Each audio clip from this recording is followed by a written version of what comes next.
penari terakhir dari Pura Angkar. Di sebuah desa terpencil di Bali, terdapat sebuah pura tua yang telah lama ditinggalkan. Dulu, pura itu adalah tempat persembahan dan tarian sakral. Namun, sejak tragedi mengerikan menimpa seorang penari suci, tak ada yang berani mendekatinya lagi. Hingga suatu malam, suara gamelan terdengar kembali dari dalam pura. Malam itu, angin bertiup dingin dari arah timur, menerobos celah-celah daun lontar dan membawa bau dupa yang menyengat. Purnama menggantung bulat sempurna di langit, memandikan desa Tegal Raga dalam cahaya keperakan. Tapi tak seorang pun keluar rumah, semua jendela ditutup rapat. Karena malam purnama kali ini adalah purnama ke-15, malam kembalinya sang penari. Puluhan tahun silam, Pura Luhur Dharmasari adalah pusat kehidupan spiritual desa. Di sanalah seorang penari suci bernama Niluratri mendedikasikan hidupnya untuk menarikan tari Jero Gede, sebuah tarian sakral untuk memanggil roh pelindung desa. Namun, pada suatu malam, terjadi kesalahan. Ratri menari terlalu lama, tidak mengikuti aturan waktu yang sudah ditentukan. Musik gamelan terus berdentum, namun wajah para pemusik menjadi pucat. Konon, tubuh Ratri dirasuki roh yang tak dikenal. Matanya membelalak, wajahnya berubah pucat, lalu ia jatuh dan meninggal di tengah tarian. Tapi tubuhnya menghilang. Hanya mahkota dan kostum putihnya yang tersisa, basah oleh keringat dan darah. Sejak saat itu, setiap malam purnama ke-15, orang-orang mengatakan mereka mendengar suara gamelan dari dalam pura yang kosong. Beberapa bahkan melihat sosok wanita berpakaian tari lengkap, bermasker putih menyerupai tengkorak, melayang perlahan di pelataran pura. Malam ini, Bagus, seorang mahasiswa antropologi dari Jakarta, nekat menyelidiki cerita itu demi tugas akhirnya. Ia memasang kamera, menyalakan perekam suara, dan duduk di depan gerbang pura sambil membaca mantra perlindungan yang diajarkan tetua desa. Jam menunjukkan pukul 12 malam. Gamelan mulai terdengar, samar tapi nyata. Pintu pura yang seharusnya terkunci, perlahan terbuka.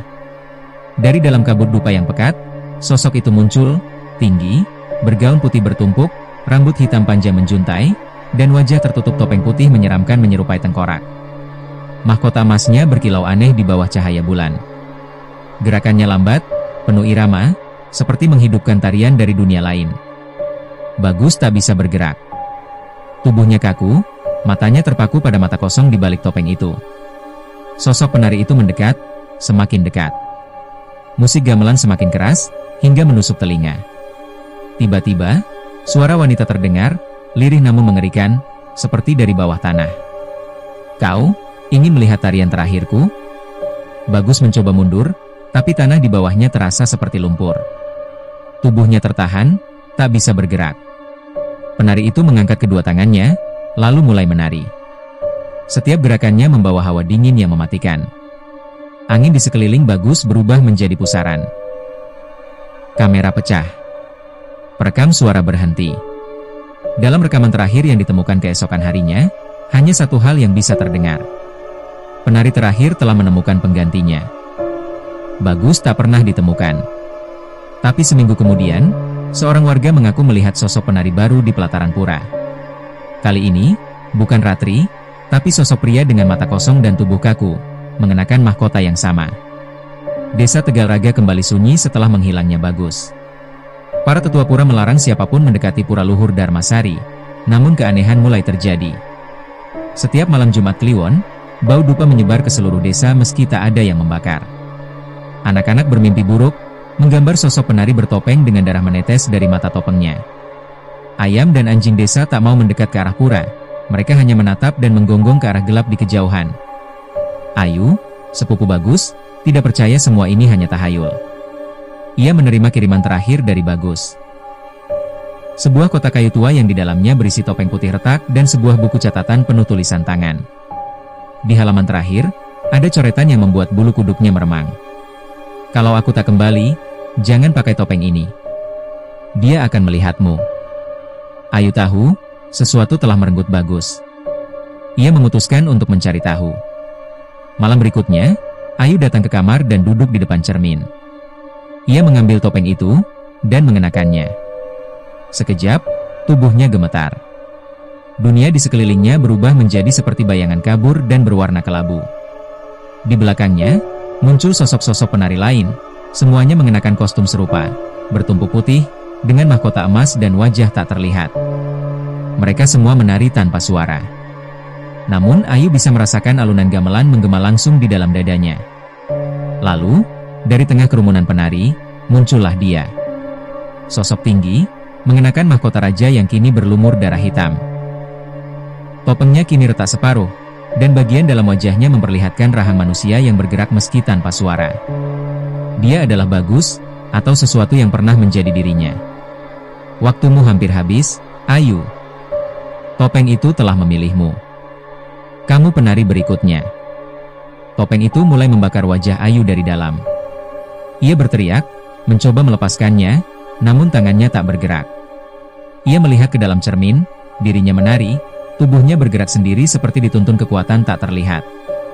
Ketika Ayu sadar, ia sudah berada di tengah pelataran pura. Dikelilingi ratusan lilin yang menyala sendiri. Dan dari dalam pura, muncul suara gamelan yang menggema, disertai bisikan serempak. Selamat datang, penari baru. Ayu berdiri terpaku di tengah pelataran pura. Di sekelilingnya, puluhan sosok penari bertopeng mengelilinginya dalam lingkaran. Tubuh mereka bergerak serentak, perlahan, seirama gamelan yang tak berasal dari dunia nyata.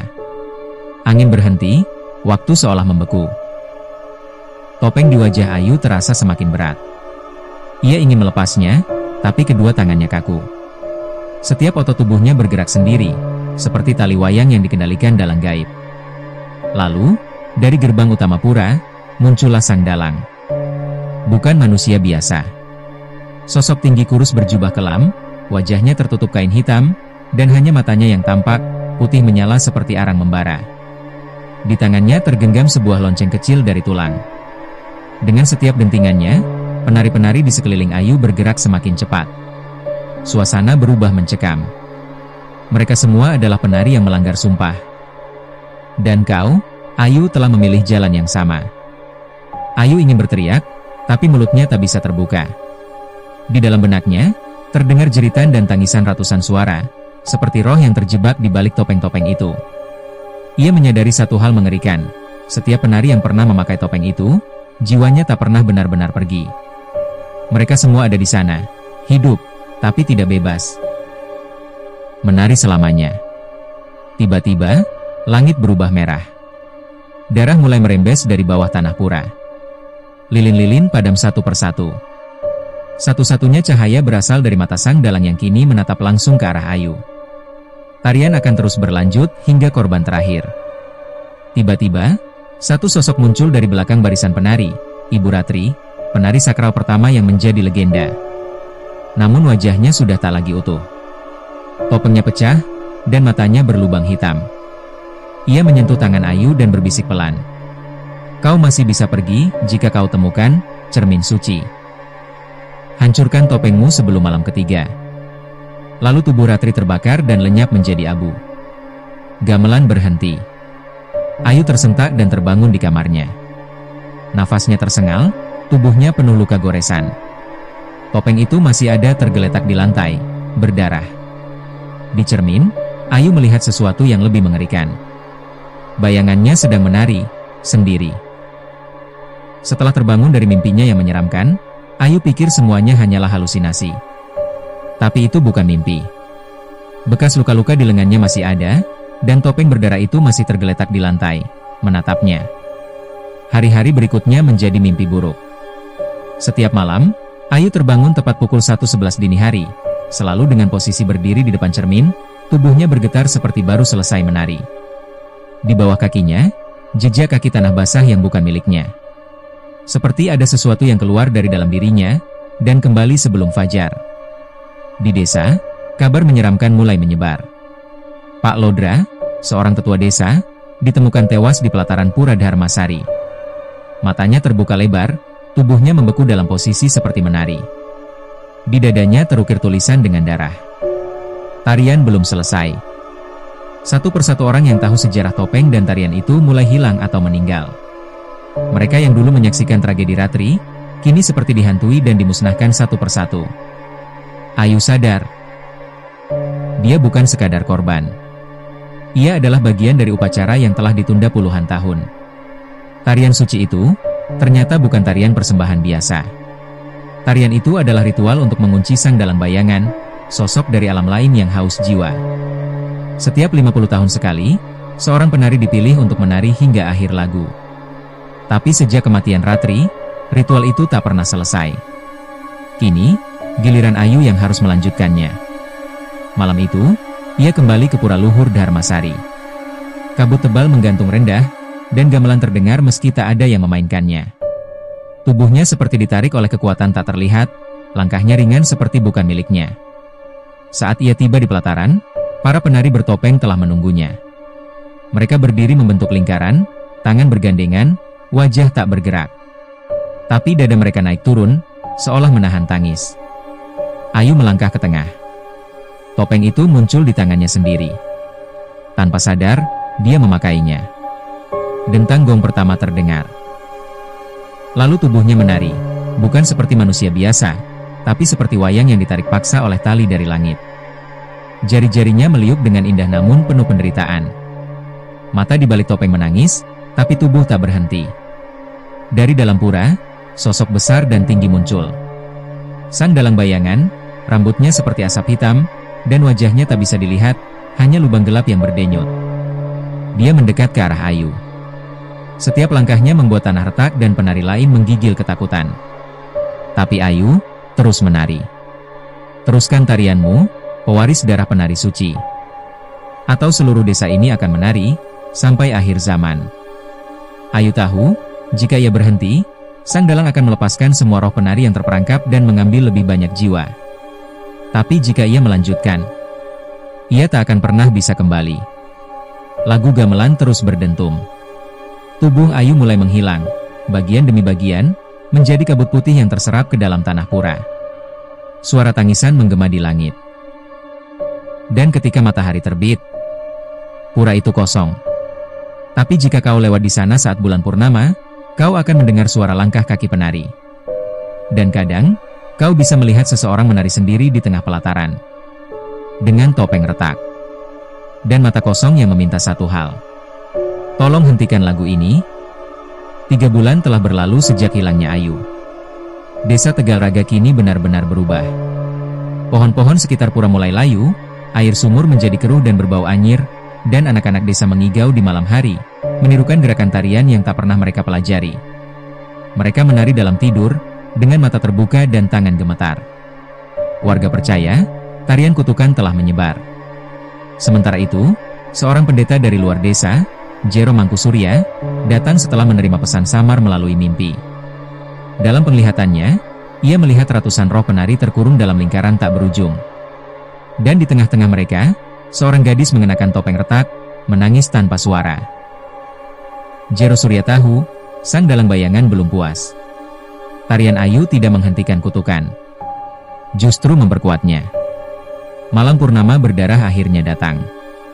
Langit merah menyala. Awan menggulung seperti ombak api. Di pura, gamelan mulai berbunyi, tanpa pemain. Tanah bergetar, dan satu demi satu, para penari bayangan muncul dari balik kabut. Mereka tak lagi memakai topeng. Wajah mereka rusak, kulit mengelupas, mata hampa, tapi tubuh mereka tetap menari, seolah roh mereka dipaksa hidup hanya untuk mempertahankan ritme kutukan. Di tengah mereka, muncul Ayu. Namun Ayu bukan lagi manusia. Tubuhnya terapung, rambutnya menjuntai seperti akar hitam. Topengnya telah menyatu dengan wajahnya, dan matanya menghitam seperti milik sang dalang. Ia bukan korban lagi. Ia adalah penerus sang dalang. Tarian ini tak akan berhenti. Satu-satunya cara menghentikannya adalah dengan mengganti penarinya. Jero Surya berdiri di hadapan Ayu yang kini bukan Ayu. Ia membuka kitab kuno dan membaca doa pemisah roh, berharap bisa mengusir sang dalang dari tubuh sang gadis. Tapi tanah di bawahnya pecah. Tangan-tangan hitam keluar dari perut bumi dan menarik para warga yang ikut datang, satu persatu. Jeritan menggema. Tarian berubah jadi kegilaan. Langit berdarah. Udara beraroma daging terbakar. Para penari berputar makin cepat hingga tubuh mereka hancur sendiri, tapi tetap menari. Ayu melayang tinggi, lalu berbisik ke Jero Surya. Kau mau menyelamatkan mereka? Maka gantilah aku. Pakailah topeng ini dan teruskan lagu yang tak boleh berhenti. Topeng itu muncul di tangan Ayu. Terbuat dari tulang, berdarah, berdenyut seperti hidup. Surya menatapnya. Ia tahu, jika tak ada yang menari, roh-roh itu akan lepas ke dunia. Tapi jika ia mengenakan topeng itu, hidupnya berakhir. Namun pilihan itu tak sempat ia buat. Topeng itu melayang sendiri dan menempel ke wajahnya. Tubuh Jero Surya mulai menari. Langit berhenti berdarah. Gamelan mereda. Dan semua roh, diam. Tapi sekarang, setiap malam purnama berdarah, tarian itu dimulai lagi. Penarinya boleh berganti. Tapi lagu itu tidak pernah selesai. Setelah malam purnama berdarah itu, desa Tegal Raga ditinggalkan. Semua jalan menuju ke sana ditutup. Namanya dihapus dari peta. Tidak ada yang berani menyebutnya lagi. Namun kutukan tidak berhenti di sana. 3 bulan setelah kejadian itu, akun media sosial misterius bernama Tarian Terakhir muncul tanpa keterangan. Akun itu hanya mengunggah satu video berdurasi 33 detik. Isinya, seorang penari wanita, wajahnya ditutupi topeng retak, gerakannya lambat tapi memikat. Musik gamelan berdentum tak beraturan. Di akhir video, penari menatap kamera dan berkata, "Kau telah melihatku. Kini, aku akan menari dalam bayanganmu." Video itu menjadi viral. Awalnya dianggap prank atau seni kontemporer. Tapi dalam hitungan hari, kejadian aneh mulai terjadi. Orang-orang yang menonton video itu mengaku melihat bayangan penari di cermin rumah mereka. Terbangun tengah malam dengan tubuh berkeringat dan posisi menari. Mengalami mimpi yang sama, menari di pelataran pura bersama ratusan sosok tanpa wajah. Mendengar suara gamelan dari dalam kamar, padahal tidak ada musik. Yang paling mengerikan, mereka mulai menghilang satu persatu. Pola hilangnya selalu sama. Malam Jumat Kliwon. Tidak ada jejak. Hanya satu hal yang tersisa di kamar mereka, sebuah topeng putih retak, diletakkan di depan cermin. Dan layar laptop atau ponsel mereka terbuka di video penari tadi, masih berputar. Seorang YouTuber horor terkenal, Livia Natsir, mencoba menyelidikinya. Ia membuat video reaksi terhadap video tarian terakhir. Tapi saat tayangan sampai detik ke-13, wajah Livia berubah. Ia mulai bergoyang perlahan, seolah tubuhnya dipaksa. Matanya kosong. Tangan gemetar. Live chat meledak, penonton panik. Tiba-tiba layar berubah gelap. Dan muncul teks. Penonton ke-1.000.000. Selamat datang dalam tarian terakhir. Channel Livia menghilang. Akunnya lenyap. Dan seminggu kemudian, seseorang melihat sosok wanita bertopeng menari di perempatan jalanan Jakarta saat dini hari. Video itu sempat direkam, tapi anehnya, tak bisa dibuka kembali. Filenya rusak. Seperti video itu menolak untuk dibagikan. Kini, legenda itu bukan hanya di desa. Tarian kutukan sudah masuk ke dunia digital. Dan siapapun yang melihat wajah penari bertopeng itu, akan menjadi bagian dari lingkaran berikutnya. Jadi, kalau kamu mendengar suara gamelan malam ini, dan melihat bayanganmu bergerak sendiri di cermin, jangan menatapnya terlalu lama. Atau dia akan tahu kamu siap menggantikannya. Makna cerita ini. Terkadang warisan spiritual tidak boleh sembarangan dibuka kembali, karena ada kekuatan yang sengaja dikunci oleh leluhur. Hal-hal gaib tradisional bisa menyesuaikan diri dengan zaman, bahkan menginfeksi dunia digital. Dan yang paling menyeramkan, kutukan sejati adalah yang membuat manusia menari, tanpa henti, dalam kesadaran yang perlahan menghilang.